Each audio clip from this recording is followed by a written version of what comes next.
आज मैं आपको अपने दो दोस्तों की स्टोरी सुनाऊंगा। एक का नाम है राम और एक का नाम है श्याम। अब ये दोनों दोस्त साथ में पढ़ते, बचपन से साथ में पढ़े। तो राम था, उसके मार्क्स ज़्यादा अच्छे नहीं थे, उसके 80% आते, श्याम के 90-95% आते। उसके मार्क्स बहुत ज़्यादा थे तो वो राम से बोलता कि मैं तुझसे ज़्यादा बड़ा इंसान बनूंगा, मैं तुझसे ज़्यादा अच्छी जगह पे जाऊंगा। तो श्याम ये चीज़ सुन के बोलता कि ओके, मैं खुश हूँ अगर तुम बाहर किसी बड़ी जगह पे जाते हो, आई एम टोटली हैप्पी। उसके बाद ये दोनों कॉलेज पहुँचे। कॉलेज में राम है, उसने पढ़ाई पे पार्टिसिपेट किया, पढ़ाई में अच्छे से स्टडी किया, लेकिन उसने पार्टिसिपेट करना शुरू किया गेम्स में, उसने इंग्लिश सीखा, उसने पर्सनालिटी डेवलप किया और इन्होंने सिर्फ पढ़ाई किया और थोड़ा सा मस्ती किया। दोनों ने इकट्ठे मिलके मस्ती बराबर हुआ, मार्क्स 10% कम आए। लेकिन जब ये जॉब इंटरव्यू के लिए गए तो जो राम था उसके मार्क्स कम थे, लेकिन उसने इंटरव्यू अच्छे से रिप्रेजेंट किया। और श्याम था, उसके मार्क्स ज़्यादा थे लेकिन वो इंटरव्यू में कुछ बोल ही नहीं पाया। तो जब राम रिजल्ट के टाइम पे जब उसने बात किया तो श्याम सेलेक्ट नहीं हुआ और राम सेलेक्ट हो गया। जब राम सेलेक्ट हो गया तो श्याम ने उससे पूछा कि तुमने मुझसे कम मार्क्स लिए लेकिन तुम फिर भी सिलेक्ट क्यों हो गए? तो राम ने बताया कि इंटरव्यू में सिलेक्ट होने के लिए 70% इंपॉर्टेंट जो रहता है चीज़, वो क्या रहता है? वो रहता है हमारा पर्सनालिटी डेवलपमेंट। अब इसके बाद भी जब श्याम को भी एक जॉब मिल गया, वो भी वहाँ पे जॉब करने लगा। अब उसके बाद में जाके जब श्याम 30 साल का हुआ, 35 साल का हुआ, उस टाइम श्याम को रियलाइज़ हुआ कि नहीं, मुझे इंग्लिश सीखनी पड़ेगी। अब इंग्लिश के और कॉन्फिडेंस के अलावा इस दुनिया में कुछ भी नहीं है।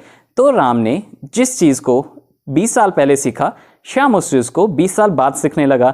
तो उसको ऑब्वियसली थोड़ी ज़्यादा प्रॉब्लम आई और उस प्रॉब्लम की वजह से वो ज़्यादा बेटर तरीके से, बिकॉज अब उसके पास बहुत सारी चीज़ें थी जिस पे उसको फोकस करना था, तो अब वो अच्छे से नहीं कर पाया। लेकिन जब राम के पास टाइम था तो उसने वो चीज़ें सीखी। और अभी अगर वो कभी भी अपने बच्चों को इंग्लिश सिखाना चाहता है, किसी से इंग्लिश में बात करना चाहता है, घर पे अच्छा एनवायरनमेंट बनाना चाहता है, तो आराम से बनाएगा। लेकिन श्याम सिर्फ अपने बच्चों को बोलेगा कि तुम अच्छे से एनवायरनमेंट बनाओ और अच्छे से पढ़ाई करो। तो अब उस वजह से प्रॉब्लम क्या आता है? प्रॉब्लम ये आता है कि ये अपनी लाइफ में ज़्यादा ग्रो किया, श्याम अपनी लाइफ में कम ग्रो किया। क्या ये रियलिटी है? ऑफ कोर्स रियलिटी है।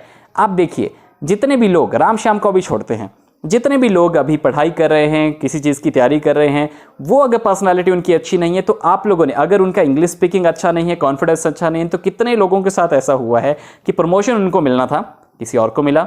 इंटरव्यू में सिलेक्ट वो होने चाहिए थे, उनके मार्क्स ज़्यादा थे, लेकिन सेलेक्ट कोई और हो गया।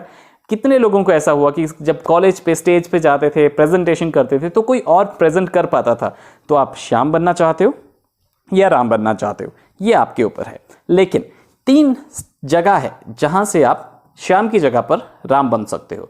एक जगह स्टार्ट होती है आपकी बचपन में, वहां पे इंग्लिश स्पीकिंग सीखना बहुत ज़्यादा आसान है और वहां पे अगर आपको राइट प्लेटफॉर्म मिले, आप आराम से इंग्लिश सीख सकते हो। सेकंड जगह होती है आपका कॉलेज। आपके कॉलेज में, आपने स्कूलिंग में, बचपन में अगर सीख ली इंग्लिश, पूरी ज़िंदगी काम आएगी। पूरी ज़िंदगी आप 100% फ़ायदा ले सकते हो इंग्लिश का, पूरी ज़िंदगी। आप स्टेज पे जा सकते हो, आप प्रेजेंट कर सकते हो, आप लोगों के सामने बोल सकते हो, आप कम्युनिकेट कर सकते हो। इंग्लिश अच्छी आने की वजह से आपका कॉन्फिडेंस भी बढ़ेगा और लोगों से, टीचर से अगर अच्छी बॉन्डिंग हुई तो मार्क्स भी थोड़े अच्छे मिल जाएंगे। कॉलेज में सीख सकते हो। कॉलेज में लेकिन प्रॉब्लम क्या है कि आपका जो पिछले 12 साल निकल गए जब आपने बिना इंग्लिश के गुजारे, तो वहाँ पे थोड़ी कमी आ जाती है कि आपकी लाइफ ज़्यादा बेटर हो जाती है अगर आपका इंग्लिश अच्छा होता और आपका कॉन्फिडेंस अच्छा होता। कॉलेज में भी कुछ ज़्यादा देर नहीं हुई, उस टाइम भी सीख सकते हैं। लेकिन अगर कॉलेज में सीखते हैं तो वहाँ पे हमें कॉलेज की पढ़ाई का टेंशन, वहाँ पे हमें हर चीज़ में पार्टिसिपेट करना नहीं मिलेगा जब तक हमने सीखा नहीं। अगर हमने सेकेंड ईयर में सीखा तो 1 साल हमारा बेकार हो गया और उसको इम्प्लीमेंट करना थोड़ा सा मुश्किल हो गया। ये इस तरीके से है कि अगर एक पेड़ है, उसको बचपन से खाद दी जाए, बचपन से पानी दिया जाए, तो वो अच्छा डेवलप होगा। लेकिन अगर कोई ऐसा है जिसको थोड़ा बड़े होने दिया, उसके बाद उस पर अच्छे से खाद पानी देने दिया, तो वो ज़्यादा अच्छे से चीज़ें नहीं कर पाएगा। तो अगर उसके बाद भी कॉलेज में भी नहीं सीखा, तो उसके बाद लाइफ कैसी होती है? उसके बाद आप जहाँ पे कंपनी में जाते हो, आपको जिस स्टैंडर्ड पे आप हो, उससे लोअर स्टैंडर्ड की कंपनीज में जाना पड़ता है, उससे लोअर स्टैंडर्ड के कॉलेजेस में जाना पड़ता है, स्कूल्स में जाना पड़ता है। क्यों? इंग्लिश फ्लुएंट नहीं है। अगर आपको कभी किसी जगह पर जाना है जहाँ पे इंटरव्यू देने की ज़रूरत है, वो लोग सिलेक्ट हो जाते हैं जो उनके मार्क्स आपसे कम हैं, और वो लोग जिनके मार्क्स ज़्यादा है वो सिलेक्ट नहीं होते, बिकॉज हमारे एजुकेशन सिस्टम में हमें बस रटाना बताया जाता है, समझाना नहीं।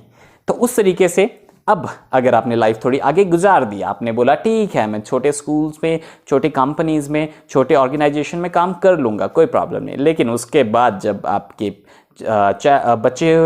बच्चों को जब आपने एनवायरनमेंट देना है तब तो सीखनी पड़ेगी आपको, अभी नहीं, बाद में नहीं, कभी ना कभी सीखनी पड़ेगी। अदरवाइज अब लाइफ वैसी नहीं है जैसे हमारे पेरेंट्स की थी, अब लाइफ बहुत चेंज हो गई है। तो श्याम बनना है जो पूरी लाइफ एक चीज़ की वजह से, जो वो सिर्फ 2 और 3 मंथ्स में सीख सकता था, उसकी वजह से इसने अपना कितना फाइनेंशियल नुकसान किया, जॉब भी कम पैसे का मिला और अपने बच्चों को एनवायरनमेंट देने के लिए बाहर भेजना पड़ा। और दूसरा राम जिसने बस एक चीज़ सीखी, और वो क्या है, इंग्लिश बोलना और कॉन्फिडेंटली बात करना। वो चीज़ सीख के इसने अपने बच्चों को भी एनवायरनमेंट दिया, सभी को अच्छे समझाया और अच्छी प्रमोशन और जॉब्स लेने के चांसेस भी बढ़ा लिए। तो आप इन दोनों में से क्या बनना चाहते हो? 3 मौके होंगे, या तो तब कीजिए जब आप छोटे हो, स्कूल में हो, सेकंड मौका तब कीजिए जब आप कॉलेज में हो, थर्ड जब आप अपना जॉब या प्रोफेशनल लाइफ शुरू करने लग जाओगे तब कीजिए। बचपन में करना सबसे आसान, कॉलेज में करना थोड़ा सा मुश्किल, और प्रोफेशनल लाइफ में टाइम निकालना सबसे ज़्यादा मुश्किल। तो जस्ट होप कि आपने जो मैंने आपको स्टोरी बनाई, फर्स्ट टाइम मेरे शो पे 2 गेस्ट आए हुए थे, इनकी आपको स्टोरी अच्छी लगी होगी, and I hope that you enjoyed this video. Have a good time everyone, see you.